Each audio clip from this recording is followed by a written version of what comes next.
So hello everyone. So I'm Encarnita Mariotti, and I'm happy to introduce the session of biomedical science of this fifth AIR community meeting.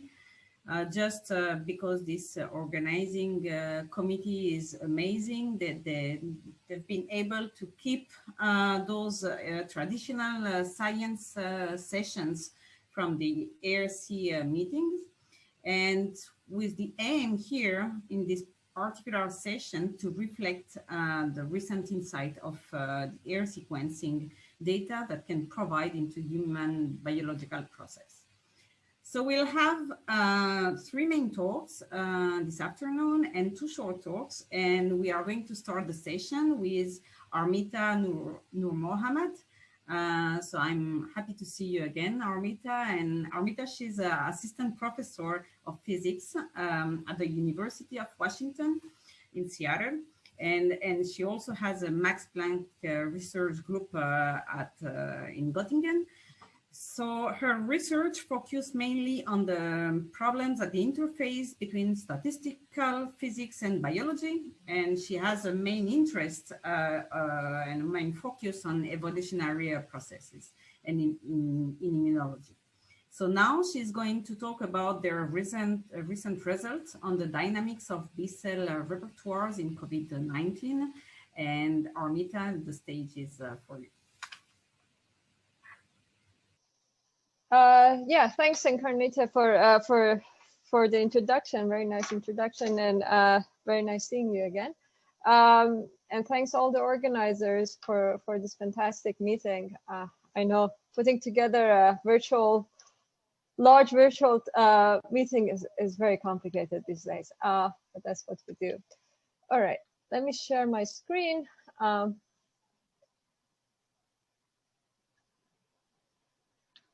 Okay.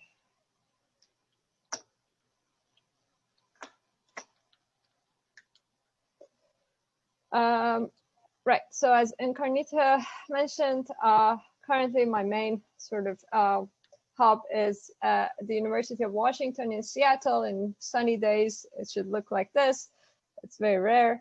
And I'm in the physics department. I'm also affiliated with Fred Hutch, and part of my group is still at the Max Planck Institute in Göttingen. Before I get to sort of the talk on dynamics of immune repertoires in COVID-19 patients, I want to also give an overview of what my group does when it comes to immune system modeling and understanding of immune system. We work on sort of broad range of topics, and a good part of our analysis is focused on immune system. So in this context, we are working on sort of building a statistical inference techniques for B and T cell repertoire analysis, sort of bringing in ideas from more conventional statistical inference and evolutionary analysis, and also more recently machine learning techniques to make sense of repertoire data. On sort of the other side, we are also interested in characterizing a functional immune shape space. For that, we are using structured data and things like the, functional assays like deep mutational scanning, in this case for like HIV and antibody interactions. And so we are trying to bring in these ideas to better understand what's going on when we are looking at antibodies or T cell receptors in interactions with the antigens. The other sort of avenue we're focusing is building evolutionary models for response of immune system to evolving pathogens. So asking maybe slightly more higher level questions and building sort of simpler models to answer that. So trying to understand what are the strategies that organisms should use to store memory, for example, in their immune systems, and how that may be beneficial if dealing with evolving pathogens, and what are the conditions for that. So that was one of the recent works we've been pursuing. So in this context, there's quite a bit of sort of math involved, and ideas of sort of conventional evolutionary ideas leaking, and we use sort of emerge fields here. And lastly, one of our sort of directions in the lab that closely connect to sort of our biomedical collaborators is trying to build immune-based control strategies against HIV. And I think a lot of you have heard about broadly neutralizing antibodies in the context of vaccine design. What we're interested in is to use these antibodies for therapy purposes. So instead of using antiretroviral therapy, use BNAbs for therapy. And how now to, then you're sort of down to the question that sort of antibiotic resistance deals with. Basically, how do we administer BNAbs in order to limit the escape of HIV from broadly neutralizing antibodies, and what are the sort of control-less strategies that one can use in the clinic to do that. But today I'll basically focus on the repertoire analysis, and it'll be a B-cell repertoire analysis in the context of COVID-19 patients. And I'll also look at, I'll talk about dynamics of repertoires. So looking at sort of long time course data in COVID-19 patients. And I want to make a point here that looking at dynamics, depending on what type of infection you're interested in, what disease you're interested in may be very different. So in a recent sort of analysis that was published last year, we actually looked at immune response to HIV infections, and that was over a few years of infection in HIV patients. In that context, the dynamics was long-term. It was a chronic infection that was constantly driving the immune system to find new solutions. So it was a very strong evolutionary dynamics. In the COVID patients, we are looking at sort of dynamics over a few weeks. And we are combining, we are relying a lot on understanding how statistics of these repertoires vary across patients, and how basically we find signatures of responses that are common among these patients. So I would call this more of a population dynamics. We are not dealing with very strong positive selection on individual mutations or individual antibodies, but there's some sort of standing variation that is coming in. Some antibodies were having a sort of good, they were lucky enough that sort of get through the stochasticity, they expand. Some of them, some of the things that we're gonna see as expanding in these patients have probably nothing to do with COVID. A lot of them, I would say. And we are sort of, we need to do our detective work in a way, bringing in statistics and dynamics to make sense of this data. In the context of HIV, we can really try to track mutations over time by building lineages of sort of B-cell lineages and trying to reconstruct where, let's say, mutations in CDR3, in different CDRs of these receptors occurred, how they propagated within a lineage over time, and eventually build basically fitness models for this to rank the fitness of these mutations or the mode of evolution of these mutations. And we actually saw in this case, you can think about it as in terms of sort of Alice and Red Queen co-evolution with HIV, which is what we sort of expect. So there's a sort of a setup of population dynamics versus a population genetics. And for those of you who are familiar with sort of evolutionary jargon, you would know the difference between the two.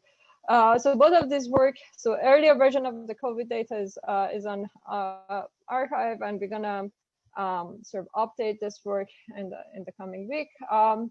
But some of the slides that I showed, they're not in the sort of uploaded version yet.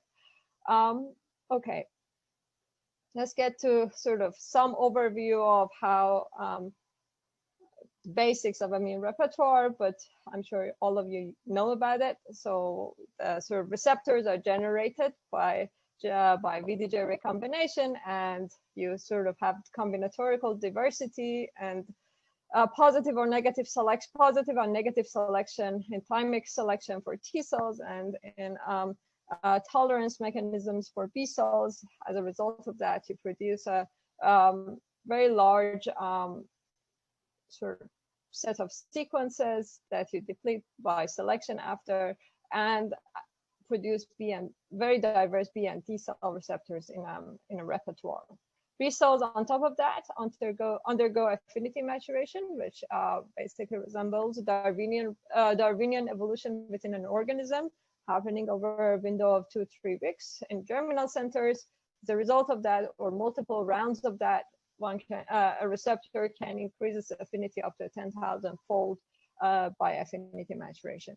If you get a sort of view of longitudinal view of a repertoire over time, you would be able to reconstruct lineages of these B cells, tracking mutations over time, and sort of identifying how the mutations accumulate at different time points. And this is one of the lineages we reconstructed in HIV patients, for example. We have tens of thousands of these lineages, so it's not like an evolutionary tree, but rather a forest of perhaps interacting lineages in many sense. Apart from diversity of receptors, we also have diversity of cell types. That's no news to anyone. You basically, starting from progenitor, you can produce B cells, and B cells go into their isotypes. They produce plasma and memory, and many different kinds of cells. I'm not showing all the details, or you can go on the T cell path.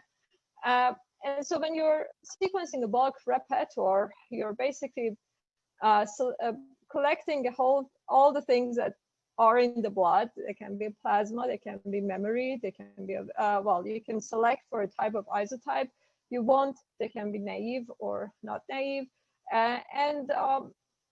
If you don't do sort of functional selection, you don't have a good handle of it. You can have some guesses of, fraction of memory to plasma, for example, but that's as good as it gets. And one idea would be that we pursued in this analysis would be to actually go and select for plasma cells, which would be a much smaller subset, but then by cross-referencing between bulk and plasma, try to get some interesting functional information out of the data. And the plasma in this case would be a proxy for cells that are actually producing antibodies in the blood. All right, so this is a structure of the study. We had a few sort of healthy control individuals in our data, and also some about 20 infected individuals that we were tracking over time.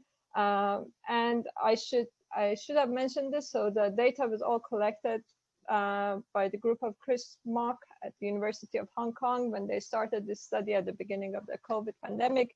And we've been since then working together to understand these processes.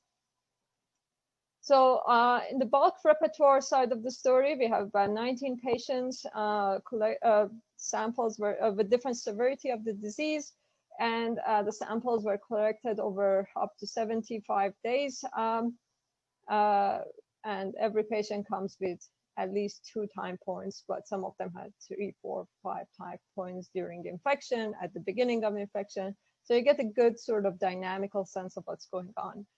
Plasma repertoire is more limited, so we have fewer samples per sort of sample from patients, but we also have 15 patients in that case. 7 of them overlap with the first cohort, and we are looking at dynamics of repertoires still, so sampling over time in these patients as well. To give you sort of a sense of a size of these data sets, I think that's important to keep in mind. If I build clonal lineages, and I'm going to talk about a lot of clonal lineages in this study because that's a more robust sort of statistical measure for looking at things that are happening in a diverse repertoire. So average number of clonal lineages that we reconstructed from our data in the bulk repertoire is about 3,000 lineages per patient. For plasma B cells, you get a few hundred, so it's smaller data, and you get about 150 overlapping lineages, so lineages that contain both plasma and bulk. So plasma is much smaller. We do our main analysis on the bulk repertoire, but then those 100 lineages of overlapping between plasma and bulk will give me some proxy of whether we can test the predictions that we are making, would they make sense or not? So that's the sort of the approach that we are taking here.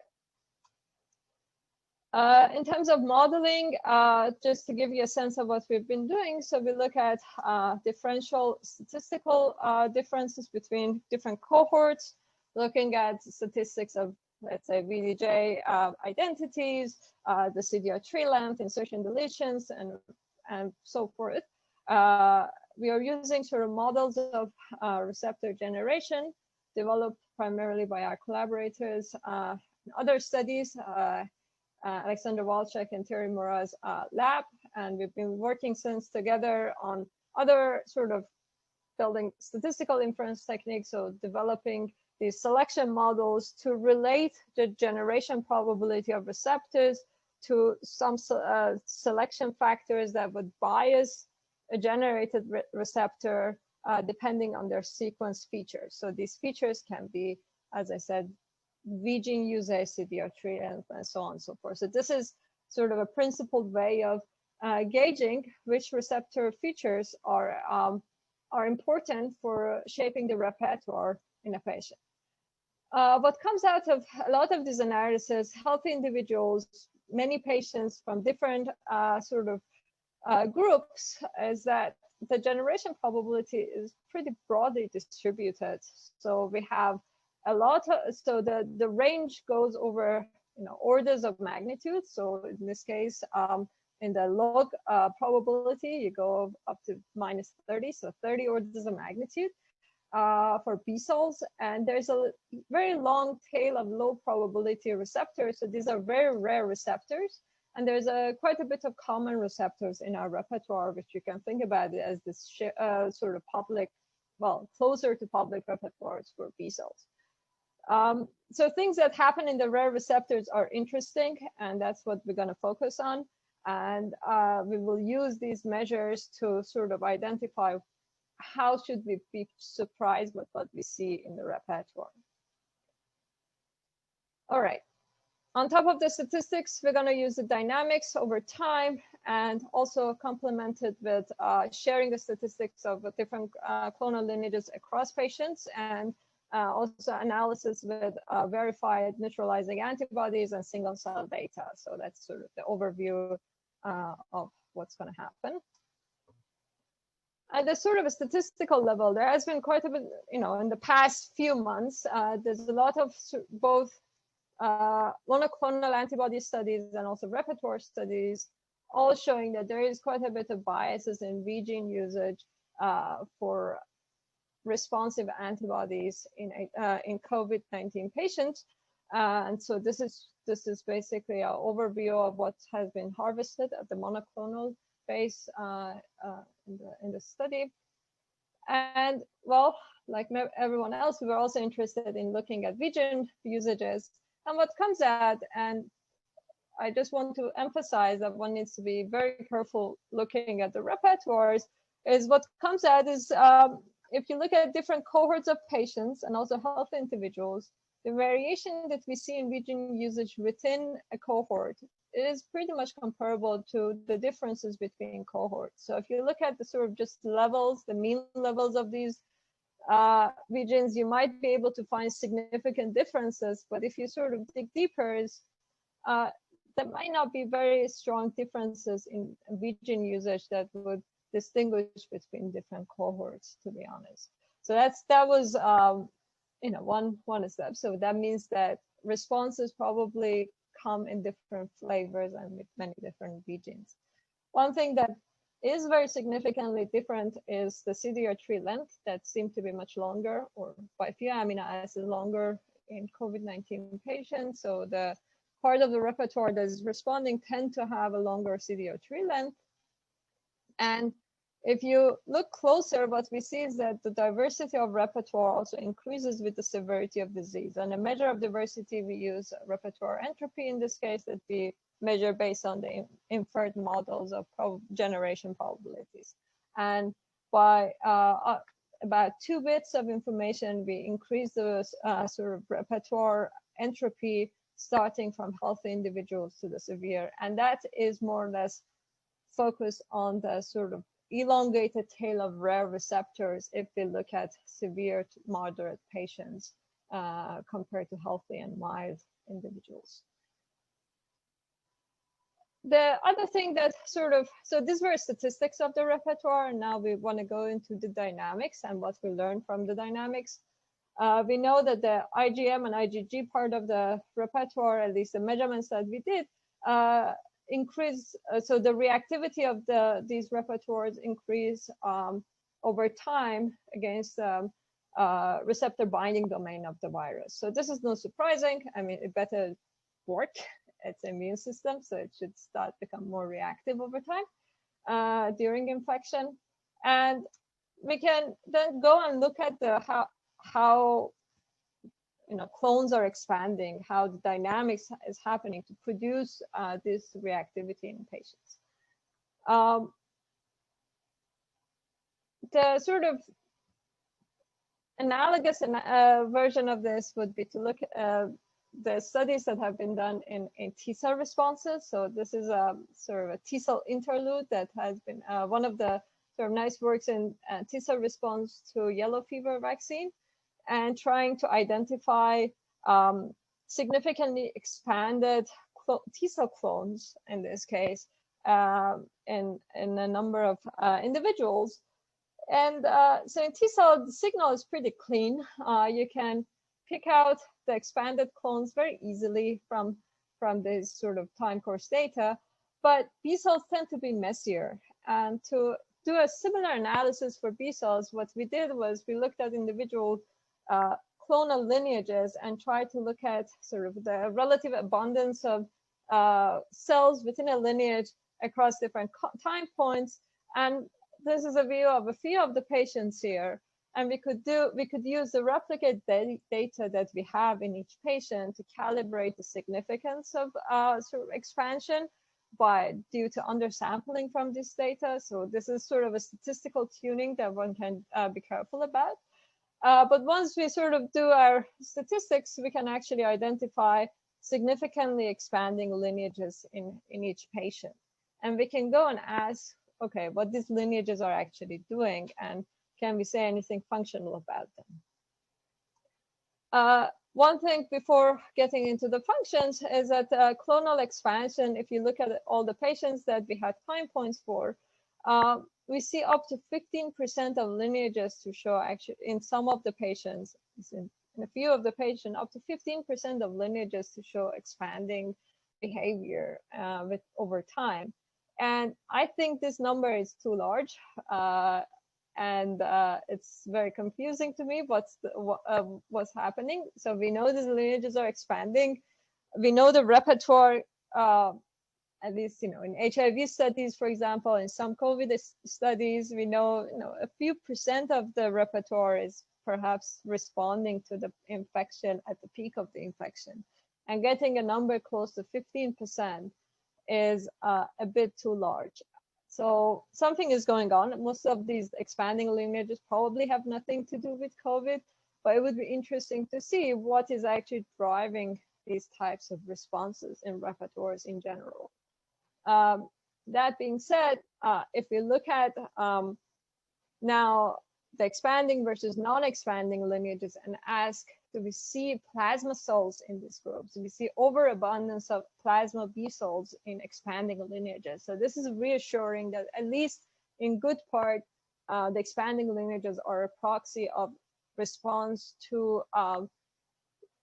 infection. They're at least somewhat producing antibodies in the blood. So again, it's not a solid proof, but there is an interesting hint here. The other thing that we did is we are now combining again what we had from dynamics to statistics now between patients. We were interested in sharing of B-cell clonal lineages. And as other people have reported in previous studies, we see overall that sharing is pretty ubiquitous across patients. So these are number of clonal lineages that are shared, let's say in one patient, shared that are only seen in one patient, and then clonal lineages that are shared in 2, 3, and so on and so forth. We see 2 lineages actually that are present in 19 patients that we have. And by trying to understand sharing, what we actually do is try to see if we have shared clonal lineages or shared progenitors of clonal lineages rather than individual receptors, because this appears to be a much robust statistics to look at. Now, the question is, should we be surprised?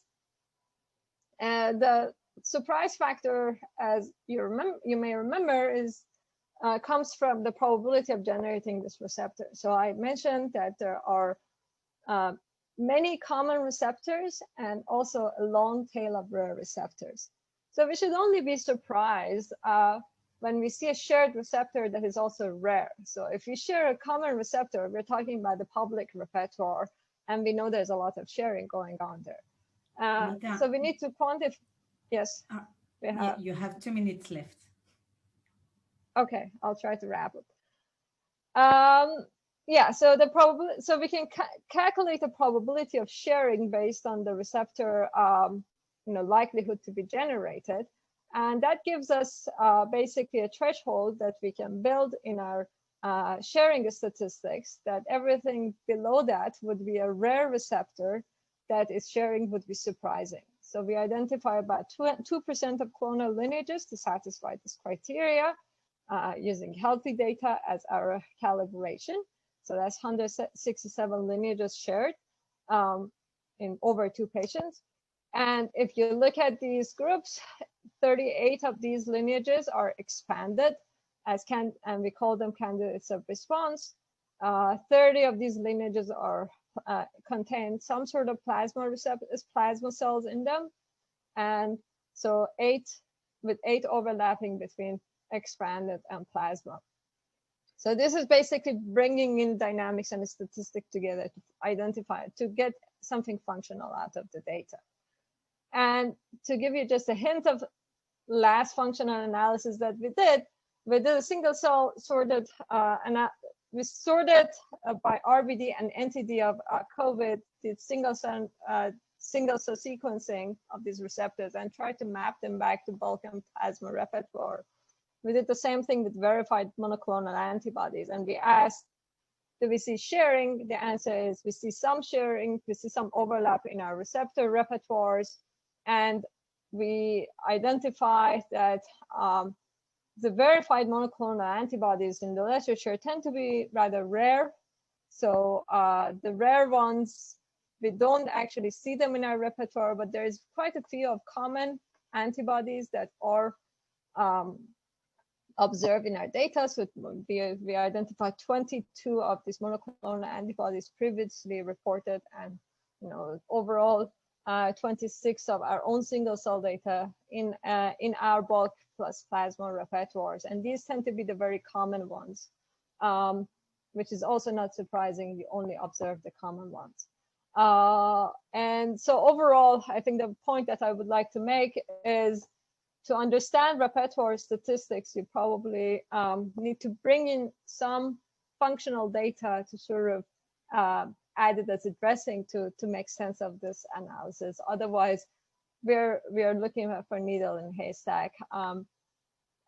With this, I'd like to thank all the people who were involved in discussions, especially the group that were involved in discussion. Zach Montaguio, who led the work and did really hard work in the past few months to try to make sense of this data, and our collaborators in Hong Kong, Chris Mock and Thomas, who did great, provided us with data and have been really great to talk to and collaborate with, and Nicholas Wu at UIUC, and everyone else who's been sort of available in discussion. Thanks. And with this, please let me know if you have any questions. Thank you. Thank you, Armita. Yes, there's many questions, so I think we'll have time to take 1 or 2. Okay. So the first question was from Ulrich. How do you account for the often extremely low cell numbers in COVID-19 patients in your analysis? And could this explain the expanded lineages? So, okay, so we are looking at, so everything, yeah, we had the low cell numbers, but not extremely low. So you sequence the repertoire. The thing that that we did to get rid of this sort of to deal with this statistical problem, right, is we looked at lineages, right? So we didn't look at individual cells. So you cluster things as clonal lineages. So, and then you look, okay, what's going on within a lineage? So if a lineage is expanding, that means that there are members of a lineage that are sort of growing in the next time point. To make sure what we are seeing is not subsampling as opposed to real expansion, we did quite a bit of replicates, and so that gives us a way of calibrating. So you can think about two replicates. Let's say they need to be identical, right? So I should not detect expansion if I say replicate 1 is time point 1 and replicate 2 is time point 1 and 2, right?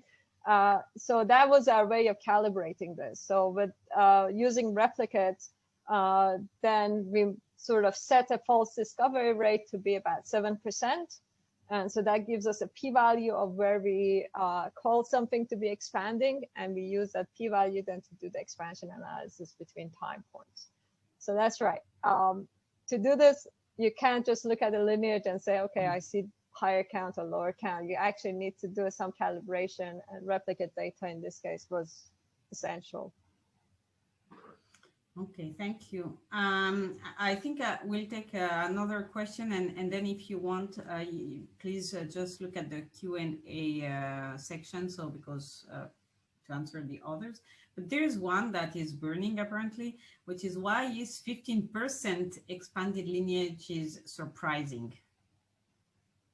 Well, okay. So maybe you should tell me why I should not be surprised.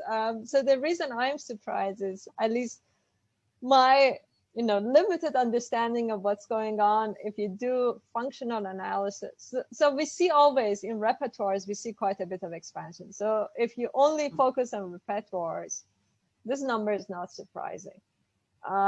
If you go and then fish out functional receptors from these repertoires, doing various functional things you can do, right?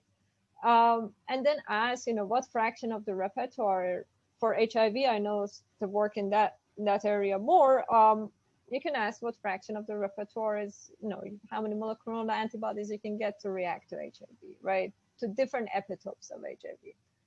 And even so in the middle of chronic infection, you get a few percent at most.